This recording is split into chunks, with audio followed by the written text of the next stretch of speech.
We've got a new boss coming to Raid Shadow Legends. We are going to teach you here today how to farm it, how to get that sweet new loot. Let's get into it.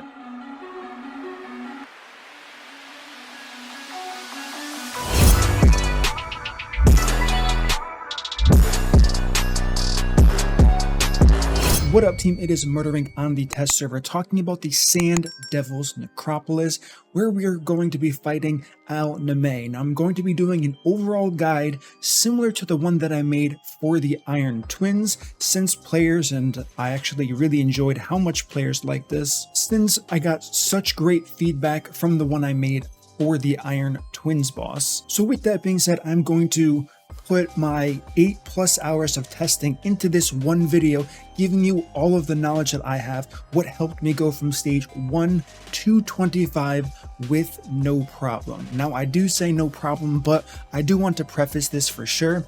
There will be a nerf to this dungeon. I'm saying this with 99% certainty, based on the fact that this is the first thing in the past 3 years, including all the test server work I've done, where I haven't cleared this dungeon in 30, 40, 45 minutes, right? So all of that other content that when it first comes out, I clear it really fast. And even still, sometimes it gets nerfed. Hydra, for example. I did not struggle with Hydra at all for an account my level, but this boss was a little bit different. It definitely took me over an hour, probably an hour and a half to 2 hours to even get to stage 25 to begin with. So that right there was a major eye-opener and hurdle for me. I made sure I studied everything, so I'm going to give you all of that knowledge so you will not struggle. Regardless of what the nerfs are, all of this information is going to be relevant. So if there is a nerf, make sure you look at the pinned comment where I will upload a 3-minute or 5-minute video discussing what's going to be different based on what I'm talking here. As far as the strategy goes, it's all going to be the same unless they completely change all of the mechanics of the boss. So let's head straight into Sand Devil's Necropolis here. We have this new dungeon, we have this new, I guess, oil. That's what we're calling it. So we have oil here. We need to farm it. And when I said we need to farm it, do we really need to farm it? No, we don't really need to farm it. But endgame players, if you're endgame, you know that you don't farm gear anymore. You have all the gear you need. All that's left is to upgrade the gear, and then if the gear doesn't upgrade well, you farm for that same piece again. If you're a newer player, you're going to farm the lower stages of this dungeon, and you're just going to get the free stat bonus regardless of what it is. There are very few stats you can get that are going to be worthless for your champion, making it a solid power increase for all of Raid altogether. So with that being said, I made a team. As we can see, 2 minutes and 12 seconds. This is the team. Listen, I haven't had this much fun in a very, very long time. I'm talking like years, okay? This is a Revive on Death team. It's so much fun to play, but this team isn't so you guys can replicate it. As we saw from the last video, people were saying, I don't have the champions you were using, and that's not the point of the video. I made this team specifically so I can go through the boss without fail and show you everything.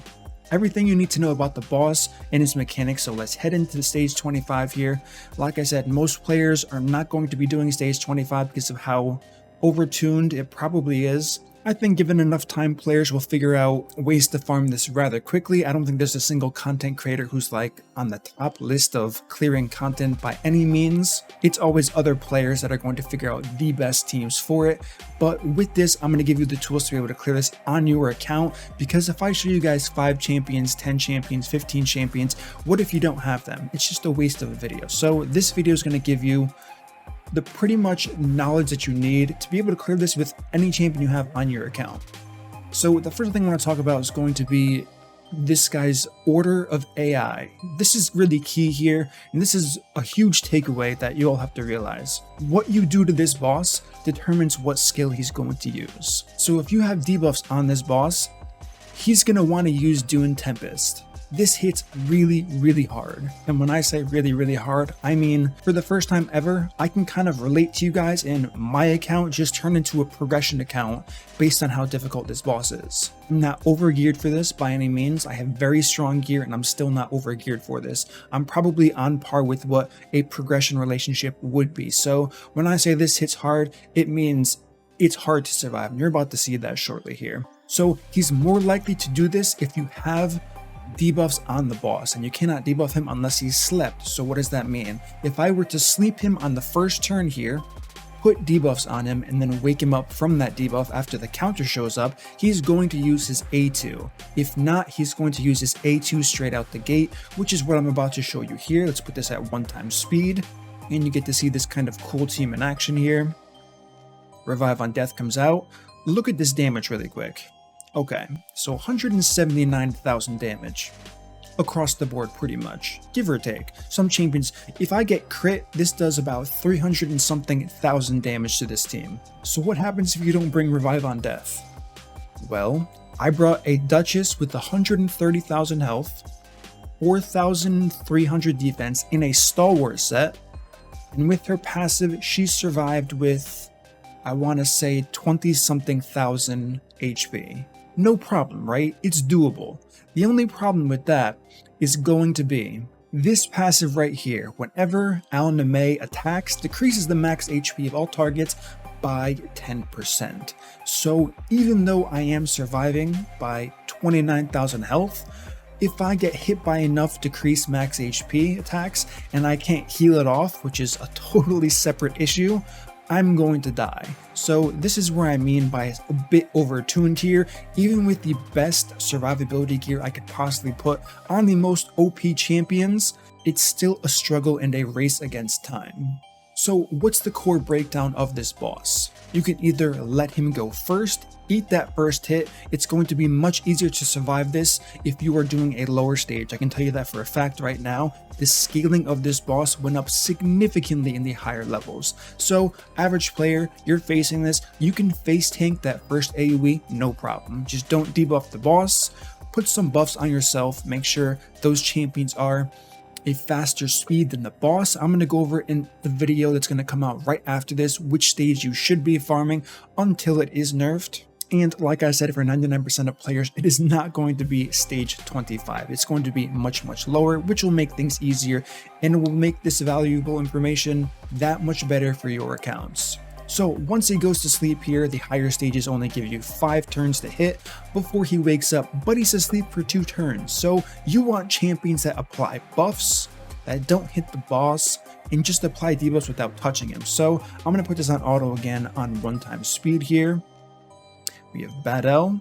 Beat Al's not here for the poisons or debuffs as much as he is here for healing the team. So we have 2 enemy max HP hits there. One of them was good, one of them wasn't that good. Okay, so we have 3, 6, 7 debuffs on the boss here. So we're going to be reducing the damage from this Dune Tempest that I was talking about pretty significantly. Since as we can see, after healing attacks all enemies, the damage this skill inflicts decreases for each removed debuff. So thankfully, sleep counts as 1 debuff. You're going to see why I say thankfully in 1 second here. So with that being said, let's go and see what happens after we hit him with this A1 here and we get hit by Dune Tempest. So let's just look at this damage real quick. Let's go 1x speed, remove the debuffs. Okay, so let's look at the health of my team right now. Scary to say the least. If I get crit on anybody, GG, but it's only a 15% chance of happening, so it's not that big of a deal. But like I said, this is one of many things that I do believe is going to be addressed in any type of tuning that this boss has here by reducing the amount of damage that he deals, because even though I have nukers on my team here, they all have tons of health, respectable defense, and their speeds are very high, and if I'm debuffing, they're 600 accuracy. So that's what it is for this. So once again, you have to make sure if you're letting the boss go first and proccing Feasting Storm straight out the gate here, debuff as much as possible, which is of course what you would want to do, so that when he does clear the debuffs, you're taking much less damage, because this is a wipe potential skill right here. I'm going to tell you that right now. This one, Feasting Swarm, also does a ton of damage, but if you build your team around Feasting Swarm, you're not going to have your cooldowns for this second one, which is why I'm trying to stress this as much as possible. Make sure you save something for Dune Tempest if you're fighting this boss. This A1 ability that places debuffs tickles. I'm saying that stage 25 scared out of my mind at everything this boss does, and I'm telling you Rage of Sands does negative damage, right? So that should be a clear indicator on how much harder these other 2 skills hit. Just knowing this alone is going to save you so much time in progression. I know it's saved me a ton of time as well here. So after talking about this, you might be thinking to yourself, how would you use someone like a Geomancer if that's the case? This is what I mean by you get to pick and choose what skill this boss uses, because I'm using the mechanics that the boss has against him. What does that mean? When Feasting Swarms happens, he's going to go to sleep for 2 turns. However, the kicker is, once he goes to sleep, he gets sleep immunity for 1 turn. So the point being is, if you manually put this guy to sleep, he's going to try to use a skill, and it's going to go on cooldown because he's going to separate the order in which he goes. That's how Geomancer works. If you get him to use his heal first, then the next turn he's going to be using his double hit AoE here. This means you can apply debuffs on the next time because they are going to be desynced and not both on a 3-turn cooldown. But if you go with this strat, which I personally think is the much better strat, we're using enemy max HP champions, making Husk very strong. Royal Guard's great too. I used him and I can show you the teams I used while I progressed up through here. But enemy max HP is very strong for this fight, even in the lower stages because he has a ton of health. And you can mess up very, very easily trying to apply debuffs with someone like a Geomancer, getting hit. What if you messed up the speeds? He clears the buffs. Now Geomancer is doing no damage because there's no HP burn on the boss. So you have a lot of problems there since he is clearing all the debuffs from himself, which is why I like to use the burst damage window of the sleep debuff, which is even higher in the lower stages with the counter, to do as much enemy max HP damage as possible, and then just go full survival mode until we get back to it, which is what I'm showing you here, but I'm using Revive on Death instead. Now I am using a 4-turn cooldown. There are a few champions that do have 4-turn cooldowns as well, so that can be used. This is the A1. Like I said, this does no damage in comparison to the other 2 skills that this guy has. So now what we do is we're going to heal here, and you can see my champion's health is getting decreased pretty significantly.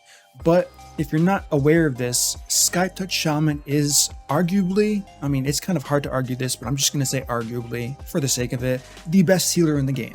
If he gets to low HP during this fight, she's going to instantly clear all of these bars once we go into this next burst damage phase here, which I'm going to show you momentarily here. Let's just pop these A1s and cycle back. Okay, so this is where I'm going to use her Revive on Death skill. Now, game, set, match, right? I'll put this on 1 time because I just like watching my team get 1 shot. So here we go. Take note of when they revive, because after your champions die, it does not remove the decreased max HP. So a lot of their health is gone, right? Watch the amount of heals between Bad L. We don't get any healing from Rio during this, and you can only remove the decreased max HP from your champions while he's asleep. So I have 5 turns at being this high in the dungeon levels. So we're going to go ahead and use Bad L here. Apply continuous heal across the board here. We're not going to get much healing out of this, so we're going to use that. And you can kind of see what Bad L's healing's done. Now we get a 1 turn passive proc from Skytouch. And everyone except, I believe, yeah, everyone except this guy. I don't know why this Husk out of all of them is trying to be different and on his own, but everyone but him has now a completely clear decreased max HP bar, which is huge. So we're going to go ahead A1 here. I mean, we could just put this on auto. So max HP hit, max HP hit. This is why I like the burst window so much, because practically nothing can go wrong here. Right? There's just so much good and like no bad to happen here, because I don't care if these debuffs fall off. Their purpose is quite literally what we see here. I'm gonna wake this boss up. He's gonna go ahead and use Dune Tempest here. I now have 3, 6, 8 debuffs on the boss, so I'm gonna be taking less damage, and that is going to be the main goal of this boss for sure. Now I can get crit. Let's see if I do get crit here. Any crits? Okay, so Skytouch Shaman, perfect example. 54k. If you get crit in this boss, you don't live. It doesn't matter who you are, how well you're built, ally protection, whatever. He just hits way too hard. Now, maybe if you're fully topped off in something like a stalwart gear, you will survive this, but just never think about crits. If you build your champions properly and aren't running no buffs like I am, you'll be fine. But if anyone on my team gets crit, with no defense up, no passives making them tankier, despite their very high health, I mean, you can even tell how high the champion's health is based on how many of the little green squares you can see here. My team's really tanky. So with that fact alone, you can quite clearly see that if I get crit even once, this team is just done for. But like I said, it's very low odds. I farmed quite a decent bit of this dungeon already, and I would say maybe 1 out of 10 times I do get crit. And if I do have the Arrive on Death debuff up, it doesn't even matter if I do get crit. So of course I was manualing. If I do use the auto button, it's much more smooth, and I do get the 2-minute and 12-second clear time. So with that being said, now that I've showed you what it's like to let the boss go first, let me give you guys an example of sleeping him off the bat, trying to throw off his cooldowns, because that's really important. If you're in a progression setting and you are trying to maximize how you can clear this, first I can show you the teams I used at first. Top one, Rio, Duchess, that was kind of a no-brainer when going into this. Kymar, the sleep champion, Geomancer on the bottom with the Revive on Death team. Geomancer just wasn't cutting it for me in the higher stages. It was taking way too long. So one thing I'm not mentioning, and it'll probably be addressed, maybe, I don't think they need to, but I can understand the argument for it. Warmaster, Giant Slayer, blessing effects that deal damage, reduce the sleep counter. Now, is this weird? Not really. It is dealing damage. It's literally in the tooltip of what the guy's kit is. Is it annoying? Yeah, because you would have to remaster your champions for this content. So you might ask, why doesn't HP burn? All of that, those are spell ID codes, as opposed to Warmaster, which is not same thing with blessings. So that is maybe one change they might make, or we're gonna have to fork over some gems, rebuild different teams to farm this dungeon. So like I said, I do want to go into a team. Let me just make sure my Kymar has accuracy. He does not. This is why we check these things. So let me swap him out. Surely this Kymar has gear on, 152 speed. Okay. Looks like we're going to the lab of champions here, and we are putting some gear on our Kymar. We're in full resistance mode for absolutely no reason at all. So let's go ahead, find some speed gear. We'll go to equipped. By speed, I mean speed on the sub stats. Double speed roll. We like those. Triple speed. Say no more. Say less. Now these boots are quite clearly not speed boots, so let's just go ahead, find some speed boots. We'll just throw on these. And then we need one more speed piece for the bonus. Let's go with weapon. Speed on the substat. Let's take anything that's available. 1 speed roll, no thank you. 2, okay. So 252 speed. Still going to be kind of slow, but it is what it is. Let's go to change the banner really quickly. What do we got? No speed roll, double speed roll. That's 11.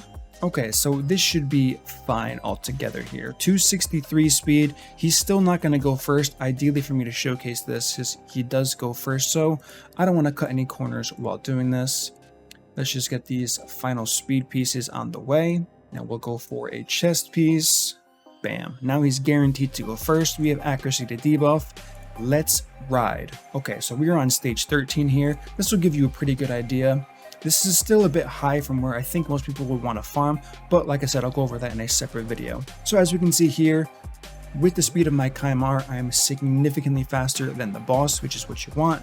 Now we're going to see what it's like to put the boss asleep on the first turn here. We have a 7-turn counter.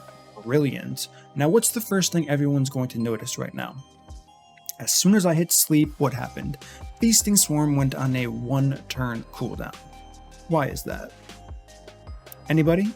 If you know this, you get bonus points. It's because of this passive. If you put him to sleep and he has a built-in passive saying he cannot be slept twice in a row, what's going to happen? He's going to opt to use his A1 or his A2.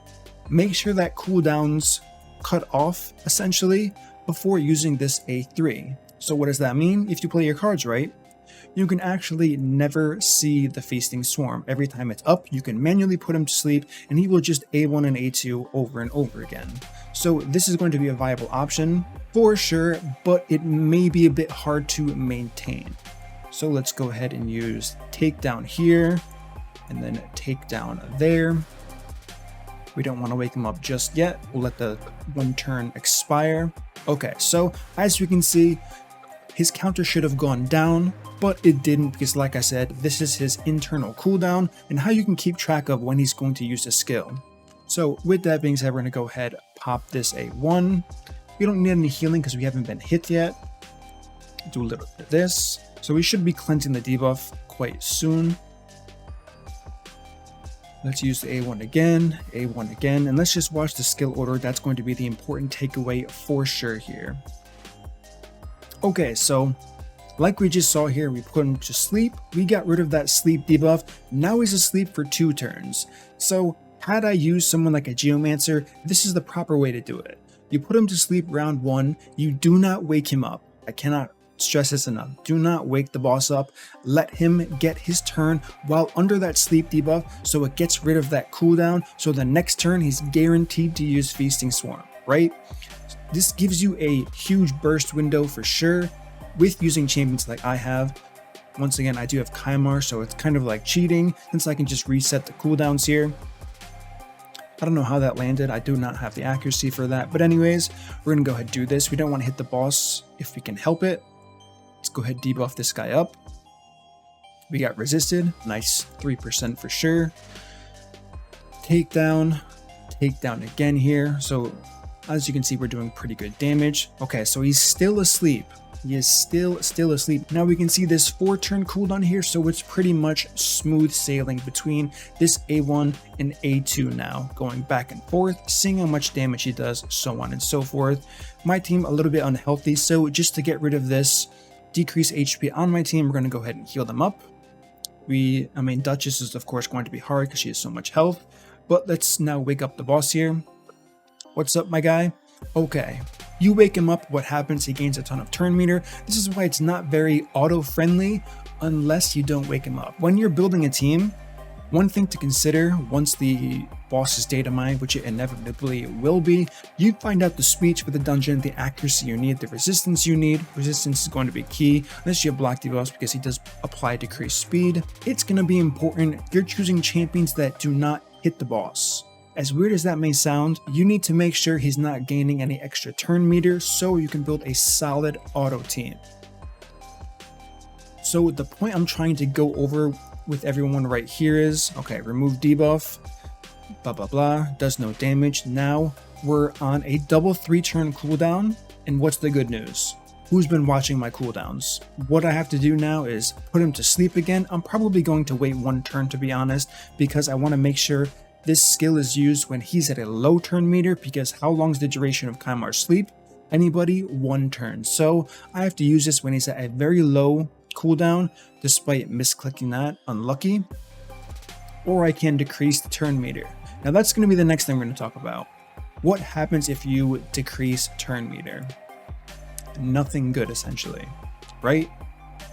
So nothing that good happens. What do I mean by that?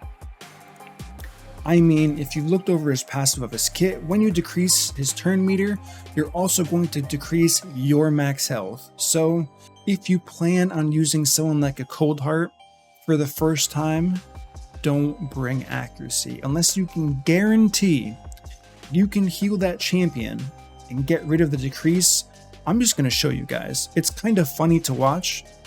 I'm going to do it with the Geomancer here. There is a way to get around it, so it's going to be valuable for me to show it if I can stop hitting replay randomly. But I'm just going to show you what it's like to use decreased turn meter on this boss here. We'll just take out a Royal Guard. If I were Geomancer, would I be right here? So, same team, same concept, same basic application. Of course, I didn't hit what I wanted to in time, so he's not asleep. So we just have to end battle and restart. Not a biggie. Not a big deal. Okay, we're not on auto. Mr. Go to sleep. Let's debuff this dude up. Resisted, you love to see it. It looks like I'm missing gear, which is kind of unfortunate here. So since I am missing gear, I guess I'll slam this down. Protect ourselves. Reset our cooldowns. Start spamming our A1 because we already know what skill he's going to use. He's always going to prioritize the Feasting Swarm over the debuff skill, which brings you into this beautiful sync of what he's going to do here. Okay, we got this going on. We'll just use this again, whatever. Okay, he uses this. He goes to sleep for 2 turns. Beautiful. We debuff him up. We already know the next skill he's going to use is going to be cleanse all of the buffs, which is why we want him to stay asleep for all 6 turns during this 2-turn slumber here. So this is another thing working against you. So his turn meter is very high here. What does this do? Fully depletes the target's turn meter. So assuming I have any gear, I don't have any gear, but despite getting a debuff resisted, the turn meter did not get resisted, and look at my Geomancer's health. That's a lot of decreased HP. So if I get touched by anything, he's gonna fall right over. We do not want that. Yes, you can bring a reviver, but just imagine for a moment you trying to keep up with a champion with like 15,000 health against the boss like this. Not very optimal for sure. So you want a healer like someone like Rio. We pop this heal here. Now this is a visual bug, so don't mind this on the test server. They're aware of it, they know about it. He no longer has the amount of health you see on the screen. He has much more. It was chipped away and he was healed. For some reason, the lower stages of this are more bugged than the higher stages of this dungeon, which is why when I showed you guys Skytouch Shaman, there wasn't that much of a problem there. So we're gonna A1 here. And it looks like, unfortunately, we're gonna have to wake him up, so we're not gonna get too much Geomancer damage. Okay, so as we saw here, if he had the amount of health that he claimed to have had, Geomancer would have been dead, right? But since it's a visual bug, he did not perish in this situation here. And as you can see from the decreased defense, that's the blessing that I'm using. I just picked a random one that I knew wasn't going to be kind of intrusive here. So we just have to wait 1 turn now for the sleep immunity to fall off, which is going to be here. Then I can go ahead and use Kymar. It does have decreased accuracy. Can I get it done? Resisted. I shouldn't have done that. Okay, anyways. So that's the typical team. This is how you would approach someone like a Geomancer if you wanted to use him. He's going to be a great champion. I put him to sleep there with Kymar. I have 2 free turns of A1 AoEs being spammed into Geomancer's abilities, and it does a ton of damage. So what I'm going to do is I'm going to get back to that point, not get resisted, and show you the damage Geomancer can do.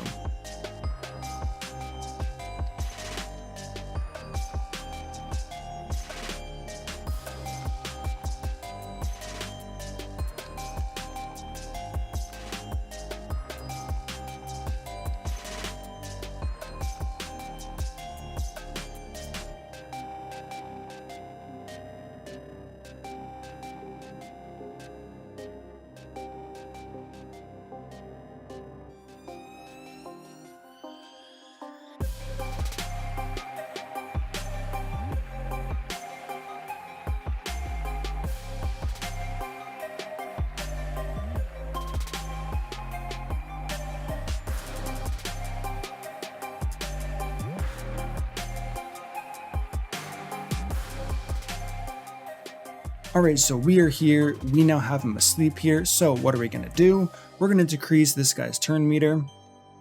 Put the debuff, get rid of our health here. 4 turns with a 3-turn cooldown on that remove debuff here. Great, right? Now, what do we want to do? Surprisingly, we want to wake this guy up. First, we want to make sure that Geomancer isn't going to perish anytime soon. Let's go ahead and use takedown here. Let's go ahead and use a little bit of this. Let's debuff this guy up. Use the double hit because why not? Okay, so as we can see there, we're doing some pretty hefty damage with Geomancer. That's why I wanted to show this, because I thought it was important for sure here. Let's go ahead, heal up our team. Spam these A1s since we cannot debuff it. Spam this. We have to wait 1 more turn if we do want to put him asleep again here. So this is a really good cycle to get into. Once again, as we saw, we're doing pretty significant damage to this guy here. Now, in the name of ability prevention, we already know Dune Tempest is coming next. So what is the plan here? Put him asleep since we know the cooldown's up. We don't want to reduce his turn meter again, so let's burn one of these abilities. Let's debuff the boss up to reduce the damage taken from that, like we talked about at the start of this video.